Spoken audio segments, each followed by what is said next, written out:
우리가 어떤 민족입니까?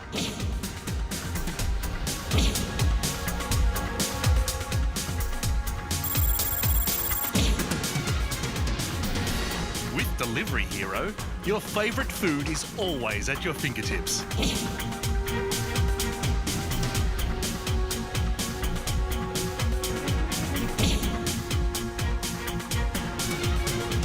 할인해 준다든지 이런 혜택이 많았는데 둘이 합치면은 그런 게 없어질 것 같아가지고. 이들이 독점적 지위를 확보하는 순간 가격은 올라갈 것이 뻔하겠죠.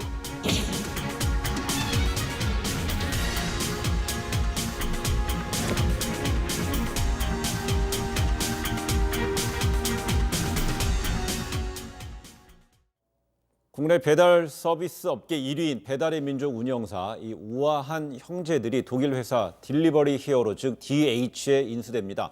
DH는 국내 2위 배달 앱인 요기요를 운영하고 또 배달통까지 인수한 음식 배달 서비스 기업입니다. 결국 이제 DH가 국내 1, 2, 3위를 다 운영하게 됐습니다.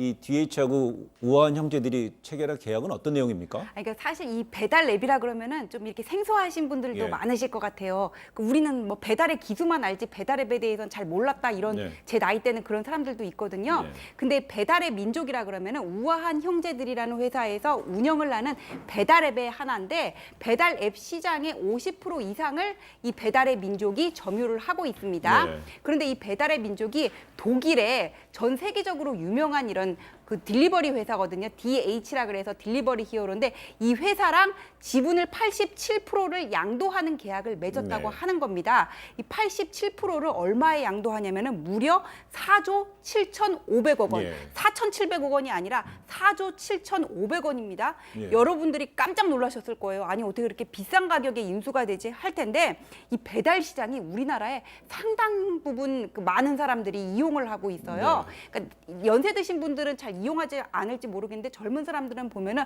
1년에 몇 천만 원씩 배달앱을 이용한다는 사람들도 있고 배달앱에다가 내가 그 주소라든지 먹고 싶은 음식을 이렇게 딱 입력을 하면은 내가 지금 있는 데를 바탕으로 해가지고는 반경 몇 미터 내에서 식당들이 다 나오고 거기서 이렇게 선택을 할 수 있거든요. 네. 그러니까 이 회사에서 식당이랑 연계를 해서 나한테 음식을 갖다 주는 거예요. 근데 왜 4조 7,500억 원이나 되냐 설명을 드려야 될 텐데 여기가 시장이 우리나라만 있는 게 아닙니다. 필리핀, 홍콩, 싱가포르 이런 아시아까지 배달 시장들이 지금 막 활성화가 돼가지고는 우한 형제들 같은 경우에는 지금 베트남에 진출해 있다 그러고 DH, 그 딜리버리 히어로 그 독일 회사 같은 경우에는 네. 싱가포르, 필리핀, 홍콩 여러 이제 아시아 국가에 진출을 해 있다고 하니까 왜 4조 7,500원인지 그 시장이 그렇게 크구나 좀 이제 이해가 가실 것 같아요.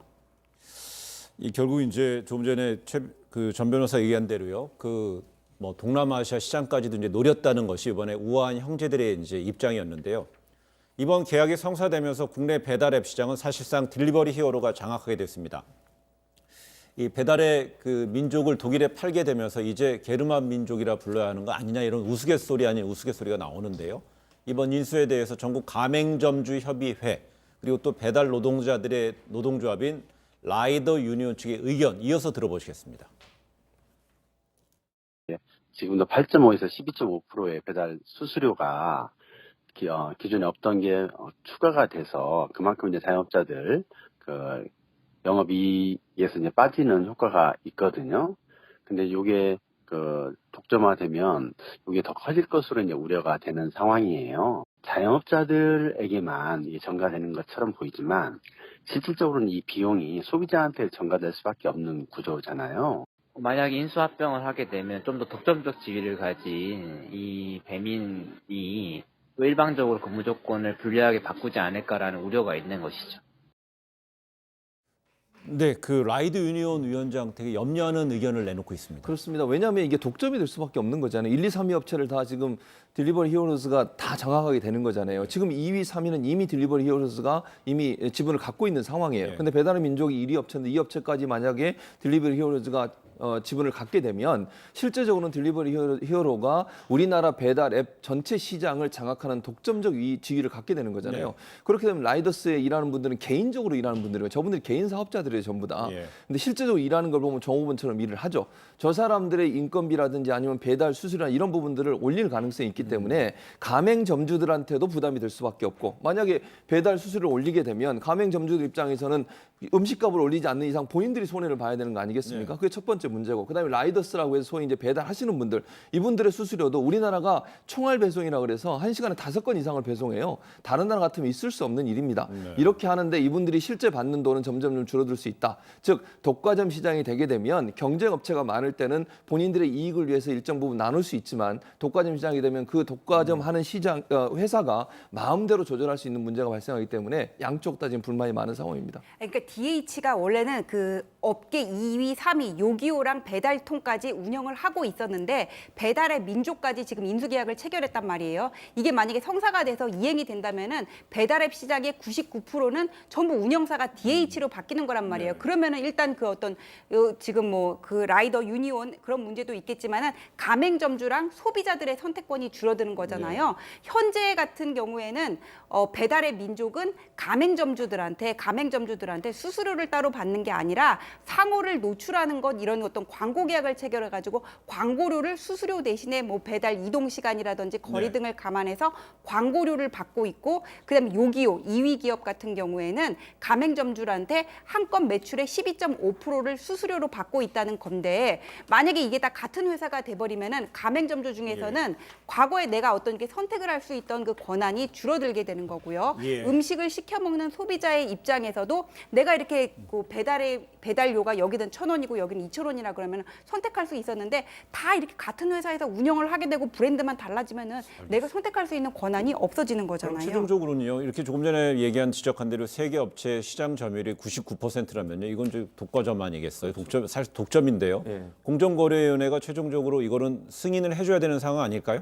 아니 근데 저는 승인을 그냥 해주면 안 된다고 생각해요. 저는 승인을 불어야 된다고 개인적으로 생각을 하는데요. 공정위가 명확하게 들여다봐야죠. 독점이 이렇게 99%가 돼버리면 피해는 소비자들이 보는 겁니다. 가맹점주들하고. 그러면 공정위가 경쟁이 제대로 되도록 만드는 시장을 만드는 게 공정위에, 공정한 거래를 위해서 공정위가 존재하는 거 아니겠습니까? 그래서 이게 전체적으로 90% 이상의 어떤 시장 장악력을 갖는 독과점 기업이 나온다고 하면 이 기업으로 인해서 소비자나 아니면 가맹점주들이 피해가 올 수 있다는 점들을 면밀히 살펴봐야 되고, 그게 만약 확정된다고 하면, 그런 피해가 높을 거라고 예상된다고 하면 불허하는 것도 저는 가능하다고 봐요. 그러니까 중요한 건 기업의 입장에서도 중요하지만 소비자나 가맹점주들이 피해를 볼지 안 볼지 하는 부분, 이 부분을 봐야 되고, 공정한 거래가 이루어지기 위해서는 독과점 시장이 되면 안 된다는 사실, 이건 공정위가 반드시 살펴봐야 될 부분이라는 생각이 듭니다. 독과점 부분은 이번에 공정위가 심사를 하면서 가장 이렇게 주안점을 둬서 검토할 분위기는 해요. 근데 과거에 그 지마켓이랑 옥션 같은 경우에도 이렇게 기업을 인수함으로 인해서 시장 점유율이 90%까지 올라가는데도 허가를 해준 적이 있거든요. 이제까지 그 사례들을 보면은 공정위는 심사를 할 때 신규 사업자의 진출이 용이한지, 뭐 그런 온라인몰이라든지 오프라인몰 같은 경우에는 좀 이렇게 유동적으로, 온라인몰 같은 경우에는 일반 오프라인몰에 비해서 좀 유동적으로 심사를 하는 경향이 있었단 말이에요. 그다음에 이번에 기업 결합을 통해 가지고는 아시아 시장에 진출을 해서 또 그만큼 우리 기업이 알려지고 외화를 벌어들인다면은 또 긍정적인 효과도 기대할 수 있다. 좀 이런 점을 저는 좀 차관을 해야 된다는 생각이 들고, 공정위에서는 허가, 불허 두 개만 있는 거는 아니에요. 조건부 불허라는 것도 있기 때문에 뭐 어떤 이렇게 제한 조건을 요구를 해가지고는 승인을 하는 그거를 이제 조건으로 받아들여서 나중에 승인을 해준다, 이렇게 유보 조항을 또 넣을 수도 있는 부분이거든요. 그리고 궁극적으로 보면은 우리나라 이게 잘 큰 온라인 기업들이 어떤 해외 기업과 결합을 해서 외국 시장에 눈을 돌리는 경향들이 일어나는데, 그게 우리나라 규제가 지금 겹겹이 막혀 있어서 그렇다는 얘기들도 있어요.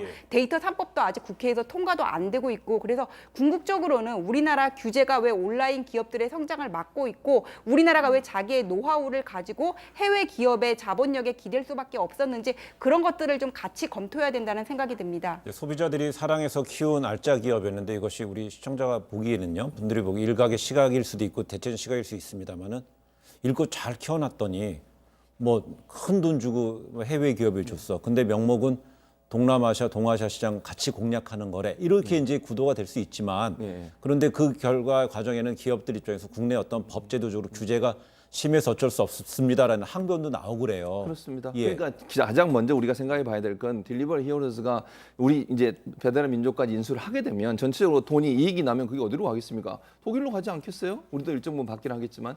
그래서 그 부분은 명확하게 이번에 시장 독과점이 되는 것은 방지한다고 생각을 하고 기본적으로. 그다음에 지금 말씀하신 것처럼 우리 기업들이 새로운 사업, 신사업이나 아니면 혁신 성장을 할 수 있는 어떤 조건을 마련해 주는 것은 국회나 정부가 해야 될 일이라고 생각을 해요. 네. 새로운 한 번도 시작해 보지 않은 뭐 인터넷을 기반으로 한 사업들이 새로 생겼을 때 너무 규제가 많아서 그 사업이 확장되는데 방해적인 요소가 있다고 하면 규제를 철폐하고 혜택을 많이 줘서 그런 기업들이 많이 나올 수 있도록 해야죠. 다만 그렇게 키워놨는데 업주 입장에서 기업가 입장에서 그걸 많은 돈을 받고 팔고 본인은 나와서 거기에 이제 사장으로 다시 취업하는 지금 배달의 민족도 그런 형태거든요.